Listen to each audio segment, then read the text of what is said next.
റായ്ബറേലിയിൽ അംഗം കുറിക്കാൻ രാഹുൽ ഗാന്ധി എത്തുന്നതോടെ ഹിന്ദി ഹൃദയഭൂമിയിൽ ചലനം സൃഷ്ടിക്കാമെന്ന പ്രതീക്ഷയിലാണ് കോൺഗ്രസ്.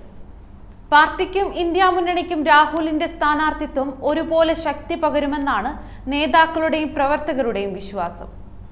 സോണിയാഗാന്ധി കണ്ണിലെ കൃഷ്ണമണി പോലെ കാത്തു സൂക്ഷിച്ച റായ്ബറേലിയിൽ രാഹുൽ എത്തുന്നതോടെ അതിന്റെ ചലനങ്ങൾ മണ്ഡലം നിലനിർത്തുന്നതിനോടൊപ്പം ഉത്തർപ്രദേശിലെ മറ്റു മണ്ഡലങ്ങളിലേക്കും വ്യാപിപ്പിക്കാം എന്നതാണ് കോൺഗ്രസിന്റെ കണക്കുകൂട്ടൽ. 2019 സ്മൃതി ഇറാനിയോട് പരാജയപ്പെട്ട രാഹുലല്ല ഇത്തവണ റായ്ബറേലിയിൽ എത്തുന്നത്. കന്യാകുമാരി മുതൽ കാശ്മീർ വരെ നടന്നും അനുഭവങ്ങൾ ഏറ്റുവാങ്ങിയും ജനങ്ങളോട് ഇടപഴകിയുമാണ് രാഹുൽ റായ്ബറേലിയിലേക്ക് ജനങ്ങളുടെ മുന്നിലേക്ക് എത്തുന്നത്. തുടർച്ചയായ തെരഞ്ഞെടുപ്പ് തോൽവികളിൽ തകർന്നിരുന്ന കോൺഗ്രസ് പ്രവർത്തകർക്ക് ജോഡോ യാത്ര നൽകിയ ഊർജം ചില്ലറയല്ല.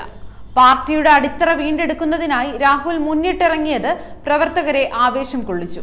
ആ ആവേശം നിലനിൽക്കുന്നതിനാലാണ് ഒരു ഘട്ടത്തിൽ രാഹുൽ ഉത്തരേന്ത്യയിലേക്ക് മത്സരത്തിനില്ലെന്ന് പറഞ്ഞപ്പോൾ കോൺഗ്രസ് പ്രവർത്തകരുടെ നെഞ്ചു പിടഞ്ഞത്. 2019 തോറ്റപ്പോഴും അമേഠിയുമായിട്ടുള്ള തന്റെ ബന്ധം ഒരിക്കലും വേർപെടുത്താനാകില്ലെന്നാണ് രാഹുൽ പറഞ്ഞത്.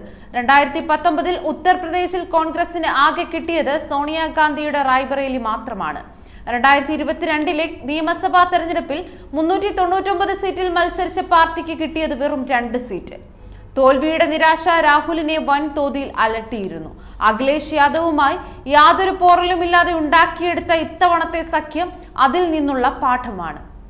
പരമാവധി വിട്ടുവീഴ്ച ചെയ്ത് സഖ്യകക്ഷികളെ വിശ്വാസത്തിലെടുത്ത് അവർക്കും അവസരം നൽകുന്ന സമീപനമാണ് UP അടക്കമുള്ള ഉത്തരേന്ത്യൻ സംസ്ഥാനങ്ങളിൽ രാഹുൽ സ്വീകരിച്ചത്.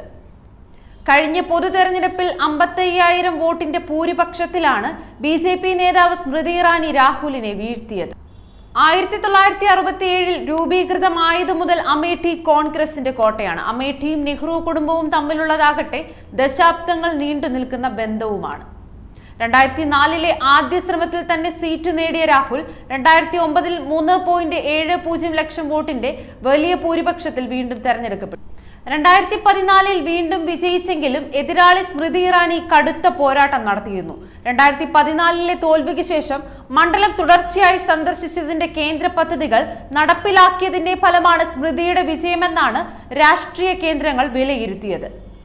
റായ്ബറേലിയിൽ മത്സരിക്കുമ്പോഴും രാഹുൽ അമേഠിയിൽ നിന്ന് ഒളിച്ചോടിയെന്നാകും സ്മൃതിയുടെയും BJPയുടെയും ഇനിയുള്ള പ്രചാരണങ്ങൾ. നാമനിർദ്ദേശ പത്രിക സമർപ്പിക്കുന്ന ദിവസം രാഹുൽ ഗാന്ധിയുടെ റായ്ബറേലിയിലേക്കുള്ള സർപ്രൈസ് എൻട്രി എന്തൊക്കെ ചലനം ഉത്തരേന്ത്യൻ രാഷ്ട്രീയത്തിൽ സൃഷ്ടിക്കുമെന്നറിയാൻ ജൂൺ 4 വരെ കാത്തിരിക്കേണ്ടി വരും.